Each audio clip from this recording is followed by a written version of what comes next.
child invited you and said, I'd like you to come, and even though you were like, well, that doesn't really excite me a lot, I care about them, and so I'm going to come for them. And so you said yes. But I just want you to know that whichever of those or any other reason has brought you here this morning, I'm glad that you're here, and I'm delighted that you came. And my hope is that when you walk out that door in a little while from now, you walk out feeling glad that you walked in a little while earlier. And if that's how you feel, then I'm thrilled at how your morning has gone.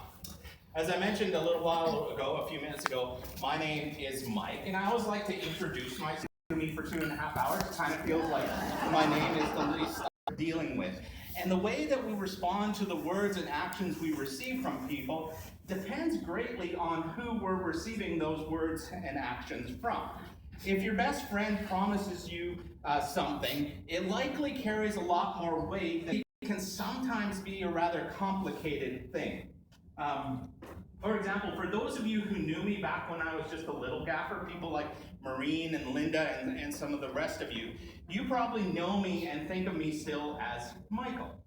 But if right off the bat they said, oh, we're not going to do that, we're going to call you Parker. And so that's what they called me from day one, and that name kind of stuck and caught on, and so that's just what everyone called me. And eventually the adults started picking me up on it, and most of the adults started calling me Parker too. And of course, once the adults catch on to something, it's no longer cool for the kids. And depending on what context you know me from, if someone asked you, kind of looked at me and said, hey, who is that guy? You might respond, oh, that's Mike. He's a husband or a father or a son or a minister or a nice guy. To some degree, gives me some credibility in the various realms of life. Because I'm a minister, some of you might come to me and say, I'm having trouble understanding this passage of Scripture. Could you help me kind of process it a bit? Or kind of on the other hand, a little bit. Conversely, my opinion about how to do a root canal is likely not particularly valuable, or my perspective on repairing a car engine, not really in high demand, because I'm not a dentist or a mechanic. That's a mildly entertaining conversation. The question of who is Jesus is far more, infinitely more interesting and intriguing, and most of all, important.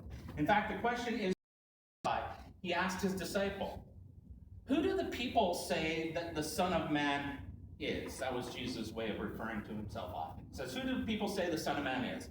Well, they replied, some say.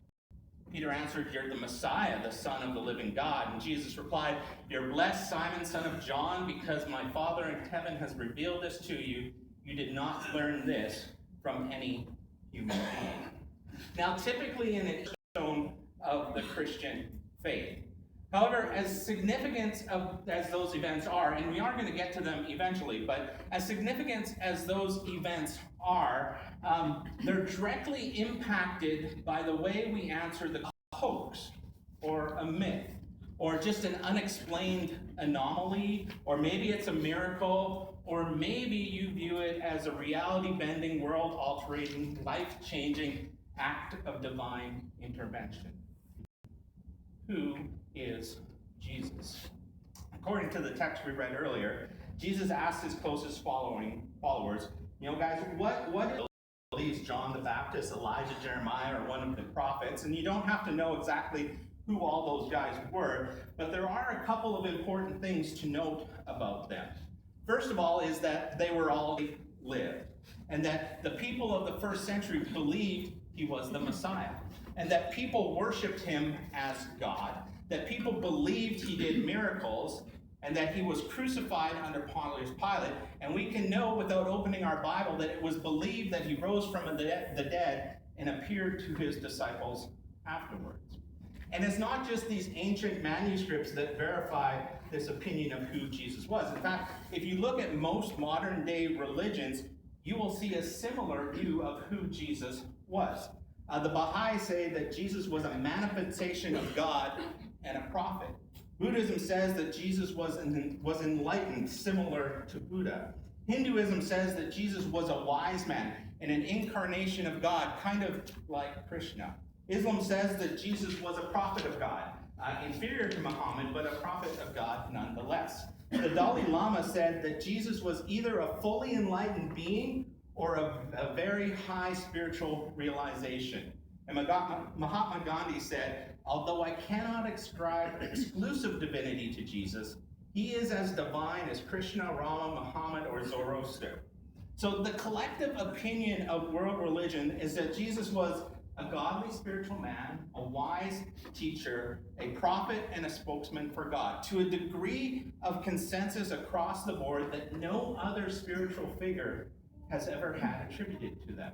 In other words, the people who saw Jesus, who listened to him teach, who watched how he conducted himself, and the spiritual leaders from a broad cross-section of faith over the past 2 millennia share the belief that Jesus was someone worth paying attention to, that he had insights into the heart and will of God, that his teaching had value and was worth applying to our lives.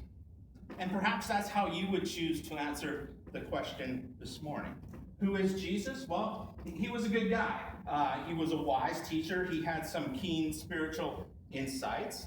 And if that's where you're at this morning, that's a great would be to kind of learn from his teachings a little bit, to start applying his insights to your life, to see if what he says actually holds water for you, to see if following his instructions improves your teachings and insights actually are. You're going to have to do a thorough enough job to make sure that you end up with an accurate understanding of what Jesus said, because not everything that everyone says about what Jesus said is actually. Surround yourself with some people who are committed to understanding Jesus better and better each day.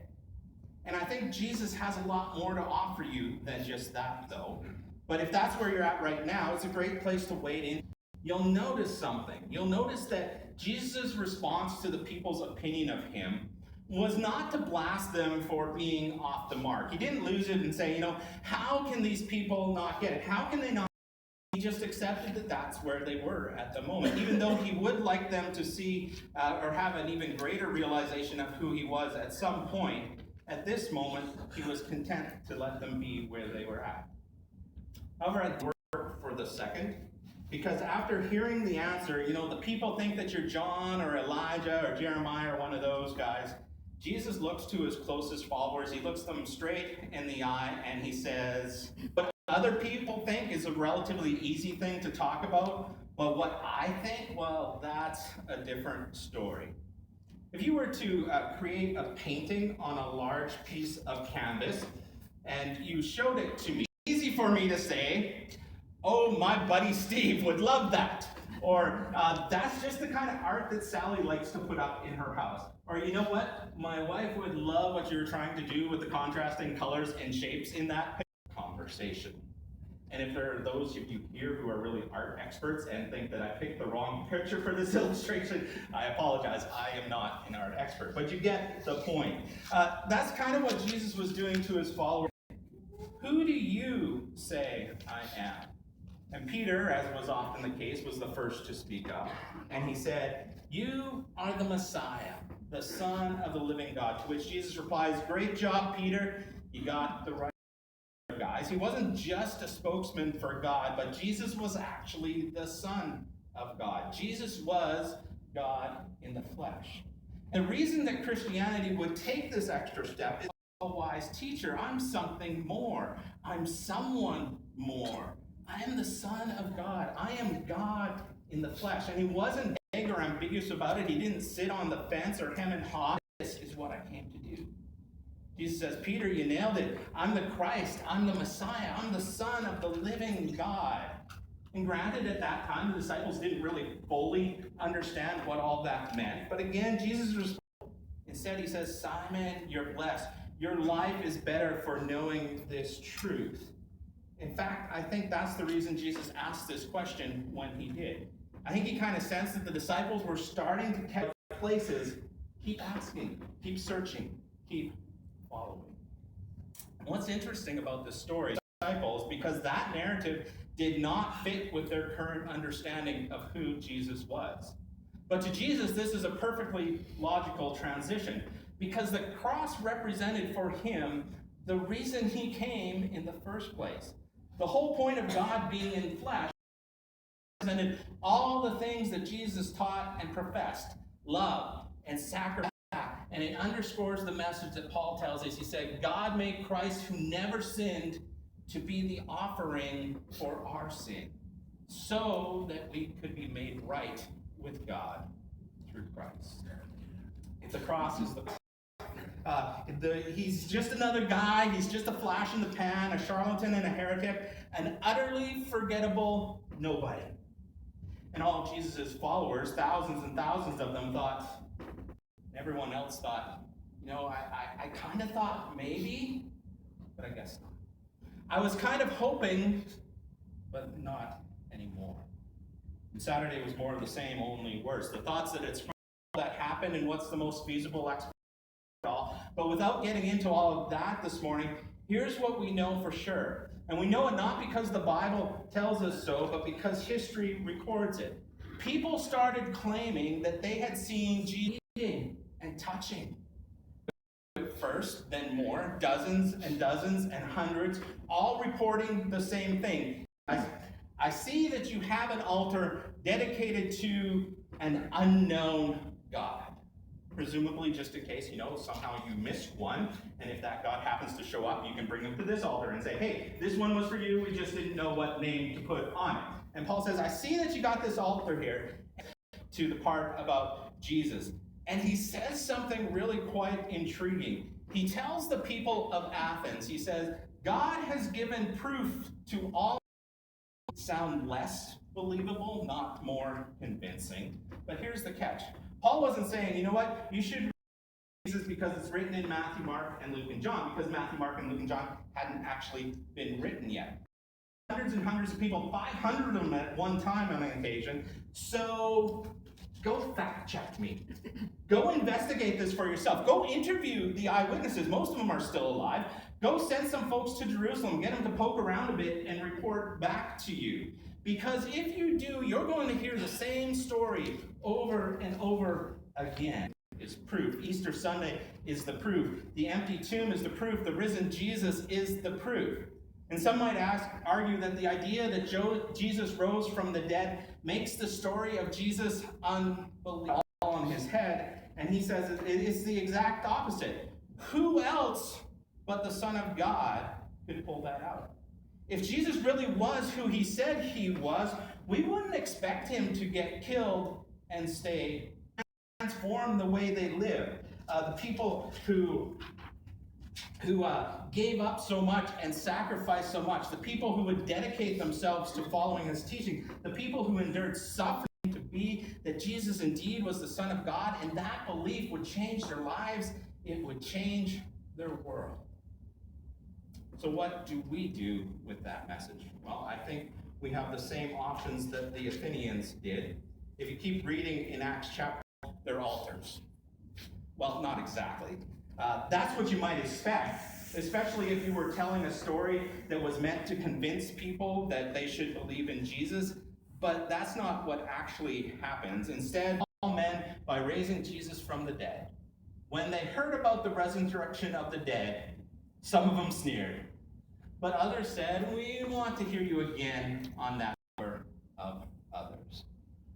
Some people sneered. Others probably laughed. Some undoubtedly mocked and ridiculed. To some, it was preposterous and ridiculous and impossible. But some others, maybe we should think about that for a bit. Maybe you should tell us a little bit more. And eventually, some of them believed. They listened to Paul, they heard the story, they gave it serious consideration, and in the end, they decided that's the choices we have today when we consider Jesus. We can dismiss it out of hand. It doesn't make any sense. It's too far-fetched, and we're not interested.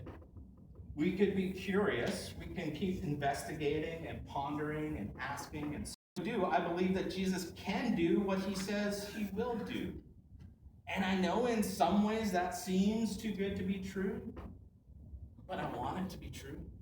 I hope that it's true and promise of Easter. It is the hope that we find only in one place.